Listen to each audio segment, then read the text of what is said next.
since it's October, I thought I would show you my V.C. Andrews collection. A little trashy gothic art. These are all secondhand from the thrift store. Different series. But they all have really fun covers. Little cutout covers and step backs. So,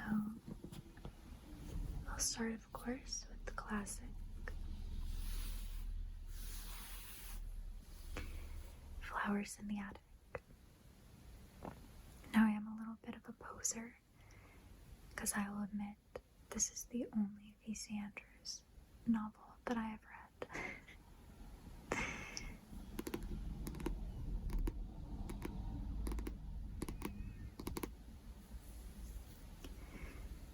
The others I've just bought because I like the covers. And you can see I got this one at Goodwill for $1.99. My Goodwill has since raised the prices. And on the exterior, I have a little house. It's shiny red, silver. There's this little picture window with a girl. When you open it, we get this great, creepy picture. It says, way upstairs there were 4 secrets hidden. Blonde, beautiful, innocent little secrets, struggling to stay alive.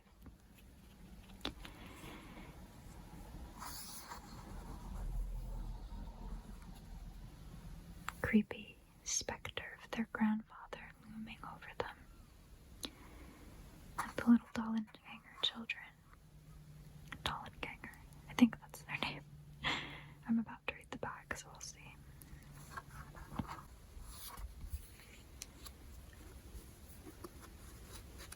It says, such wonderful children, such a beautiful mother, such a lovely house, such endless terror. It wasn't that she didn't love her children. She did. But there was a fortune at stake. A fortune that would assure their later happiness if she could keep the children a secret from her dying father. So she and her mother hid her darlings away in an unused attic, just for a little while. But the brutal days swelled into agonizing years. Now Kathy, Chris, and the twins wait in their cramped and helpless world, stirred by adult dreams, adult desires, served a meager sustenance by an angry, superstitious grandmother who knows that the devil works in the dark and devious ways. Sometimes he sends children to do his work, children who one by one must be destroyed. If you're not familiar with this book, it's kind of quite a famous, infamous piece of gothic horror, as I said. Not horror. Horror might not be the right word. But it is certainly an experience to read. It's belonged to somebody named Tammy Robinson.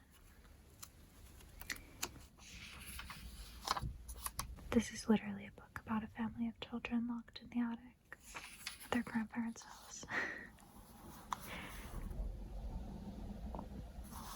It's from 1979. And V.C. Andrews dedicated this book to her mother. Which is kind of wild.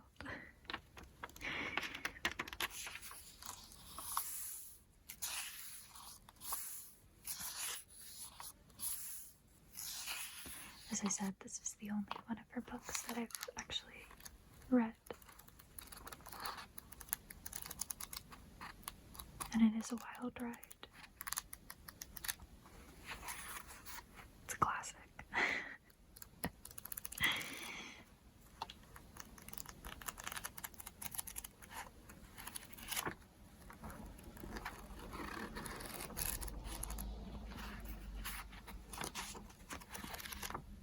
And there's an ad in here for Petals on the Wind.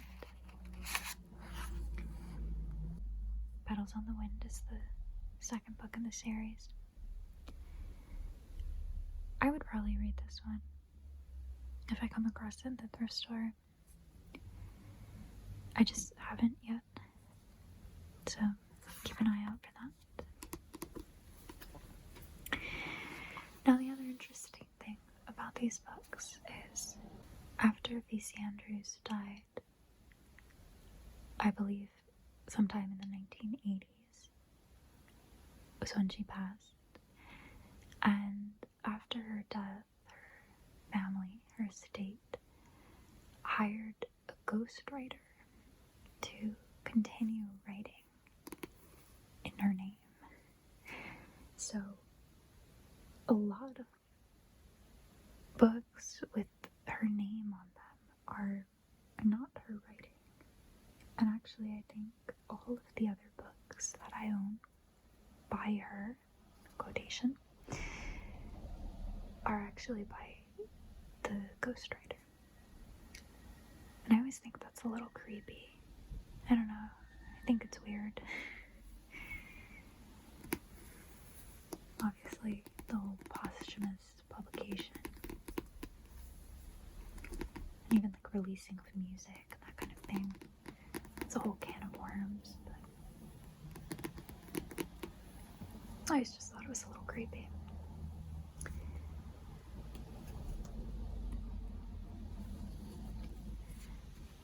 This is the next one I have, Garden of Shadows. I love this cover. I love the pink.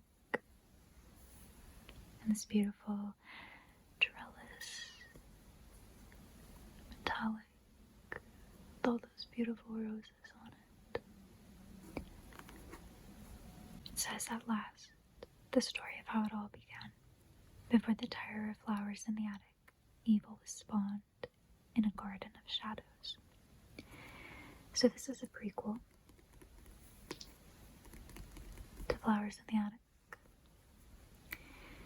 You can see there's a little cutout here. And we open it up, and again we get a creepy little family portrait. They're all about creepy families. And one thing about me, I do love a story about a messed up family, creepy family. I love that. So this one actually, I was saying before that Flowers in the Attic is the only book I have that was actually written by her.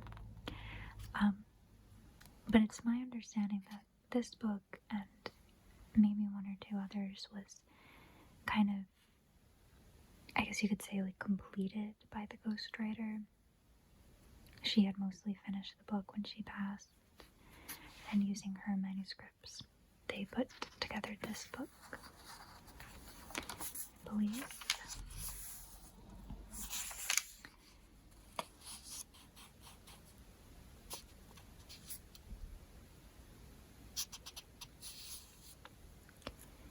It doesn't mention, although this was published in 1987, and I do think she had passed by then. This is cover art by Steve Houston.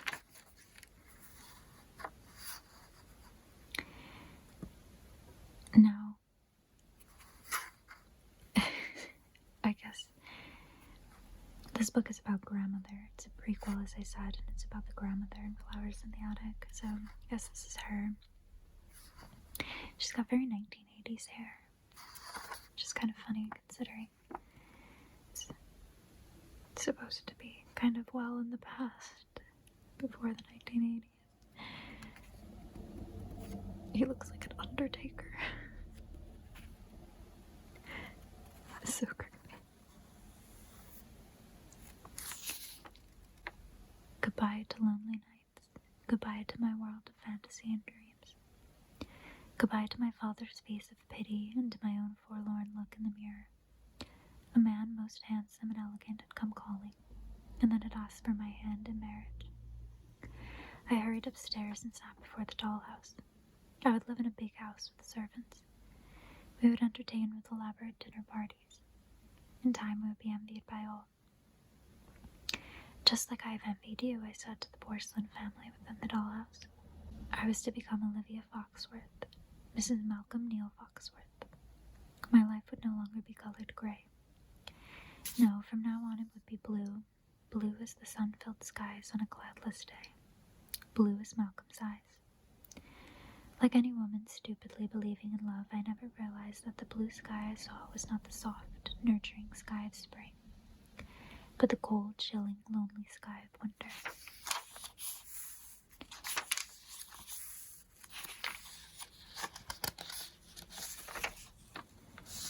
Lots of roses in this one.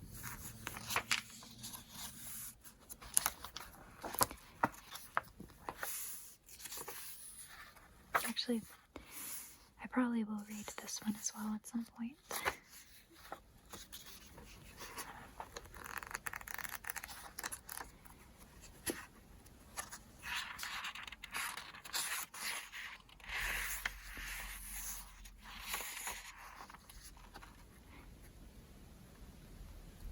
Oh, there's an ad for the Flowers in the Attic audio cassette. Experience the terror read by Emmy Award winner Dorothy Lyman, Opal of all my children.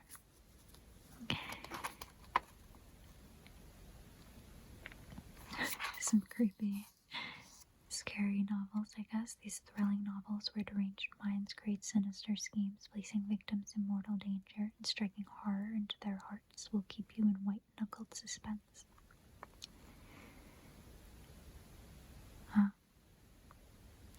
And interestingly, I believe Andrew Niederman is the V.C. Andrews ghostwriter. So there you go.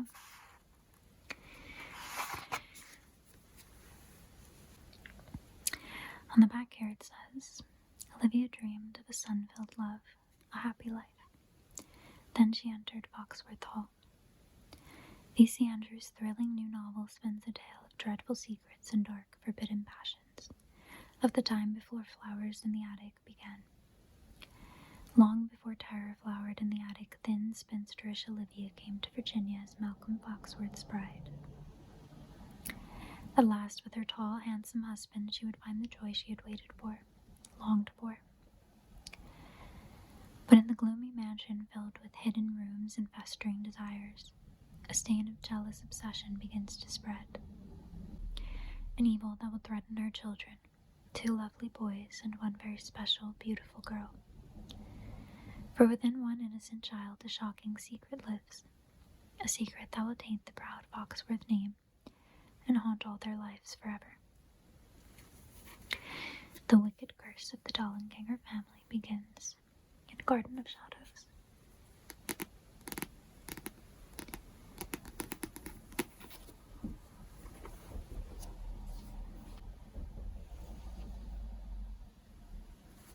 The next one I have is called Ruby.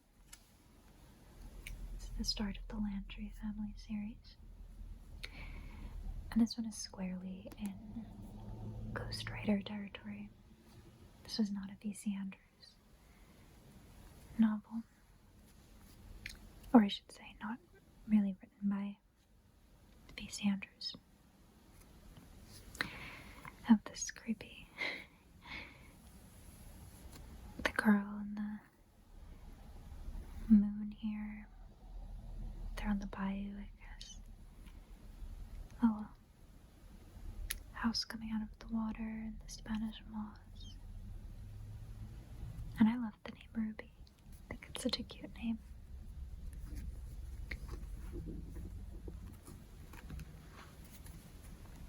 It says, in the heart of the bayou, Ruby Landry lives a simple, happy life, but innocence can't last forever. The only family Ruby Landry has ever known are her loving guardian, Grandmère Catherine, a Cajun spiritual healer, and her drunken, outcast grandpère Jack. Although thinking about her dead mother and mysterious father sometimes makes her feel as mournful as the wind sighing through the Spanish moss, Ruby is grateful for all she has. Her life is filled with hope and promise, especially when her attraction for handsome Paul Tate blossoms into a mysterious, wonderful love. Paul's wealthy parents forbid him to associate with the poor Landry, and Grandma urges her to follow her dream of becoming a great painter, foreseeing a time when Ruby will be surrounded with riches in the dazzling city of New Orleans. Yet she cannot know how close that uncertain future looms.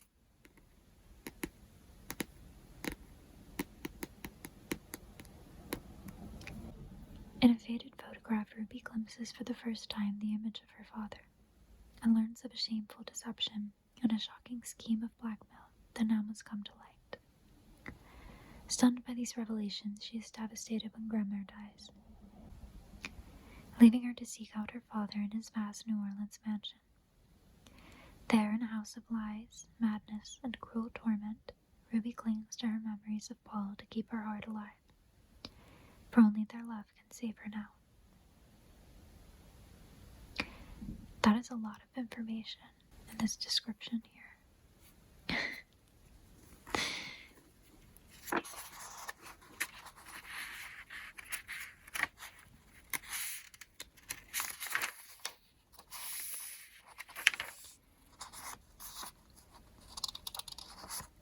This was published in 1994. And it does actually say here, following the death of Virginia Andrews, the Andrews family worked with carefully selected writer to organize and complete Virginia Andrews' stories and to create additional novels, of which this is one, inspired by her storytelling genius. It's the Virginia C. Andrews Trust.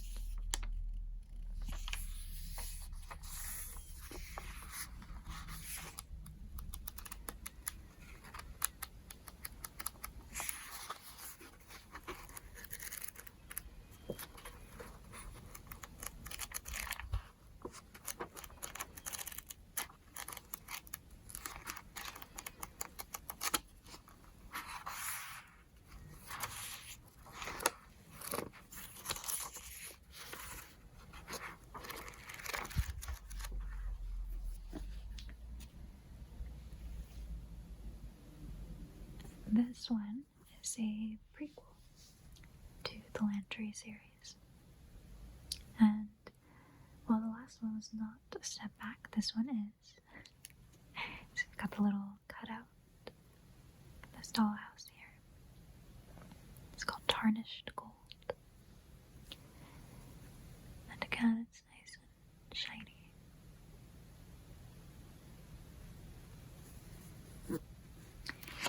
This is a really creepy one on the inside.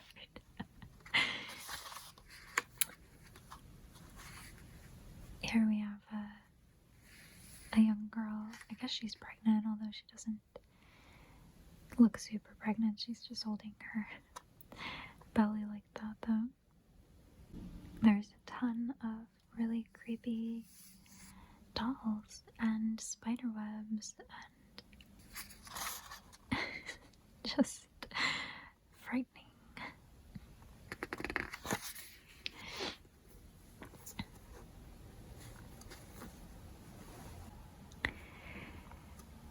It says Gabrielle Landry is as beautiful as her beloved Bayou. Her high school graduation just days away. Gabrielle is blissfully happy, despite the ever-widening rift between her mama and her conniving, whiskey-drinking daddy. Then rich cannery owner Octavius Tate surprises her near a secluded pond and shatters her sweet innocence forever. Pregnant and desolate, Gabrielle agrees to let Octavius's frigid wife Gladys pretend she's the one who's expecting and claim the baby as her own. Hiding in a tiny room in the Tate mansion, Gabrielle is miserable, awaiting visits from her mama, whose reputation as a Cajun healer gives her an excuse to treat Gladys Tate's pregnancy. But nothing is more wrenching than the moment when Gladys takes baby Paul away forever. A twilight gloom settles in Gabrielle's soul, until a hunting party brings handsome, gentle Creole millionaire Pierre Dumas to the bayou. Falling desperately in love, she does not heed the warning voice. He may bring more grief than she can bear.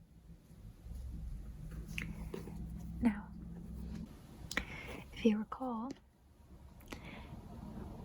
Gabrielle's daughter, Ruby Landry, is in love with a boy named Paul Tate.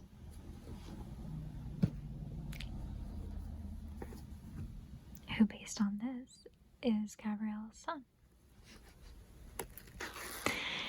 So, between that and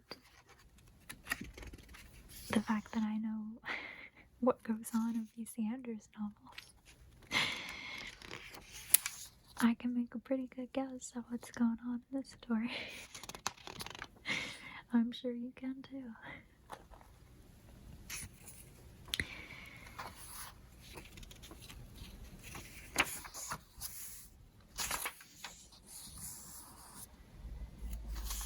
This one's from 1996.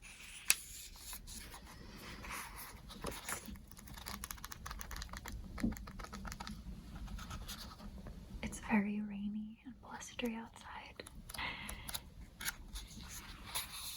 You might be able to hear my windows shaking right now.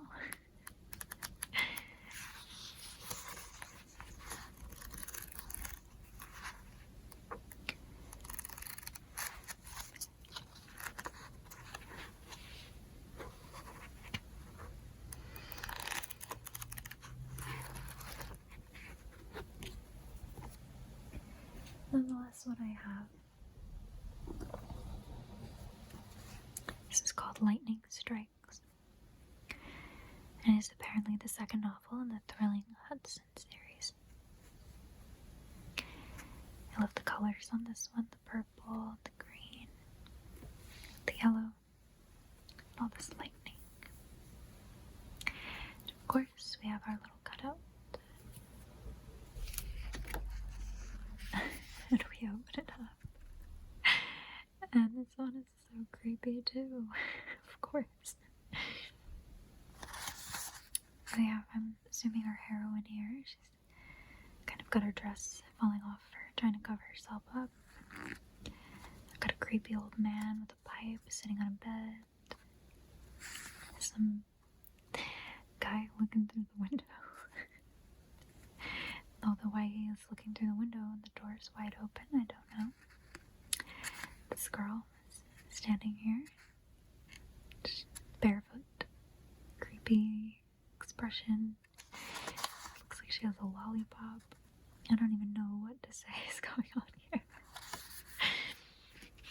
It says Rain has searched for a place to call home, but there's nowhere to hide when the night sky lights up with terror. Torn from the embrace of her poor but loving family, Rain Arnold now lives surrounded by opulent riches, but feels more like an outsider than ever before. Her heart's true passion, the theater, may prove to be her salvation, as she embarks on a journey to unmask a legacy of long-buried family secrets.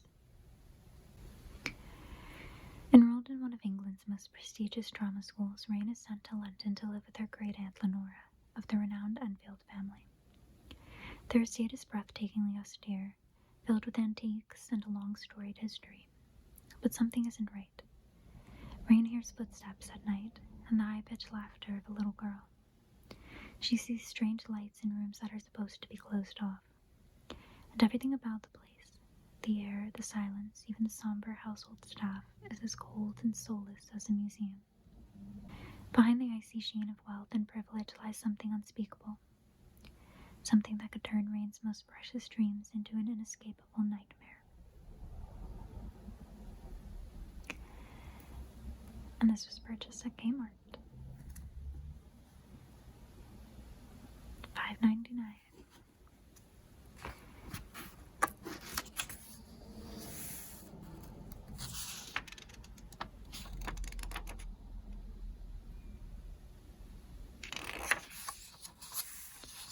Here's a list of all the V.C. Andrews books. V.C. Andrews trademark. This one is from 2000.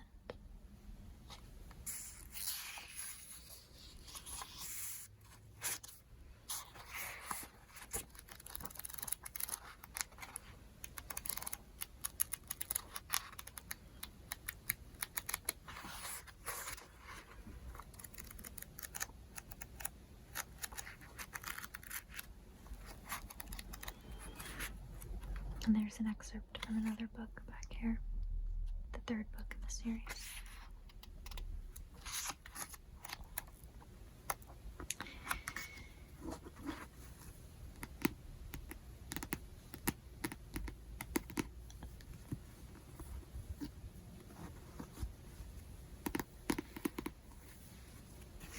That's all I have for today. Thank you for watching. Bye bye.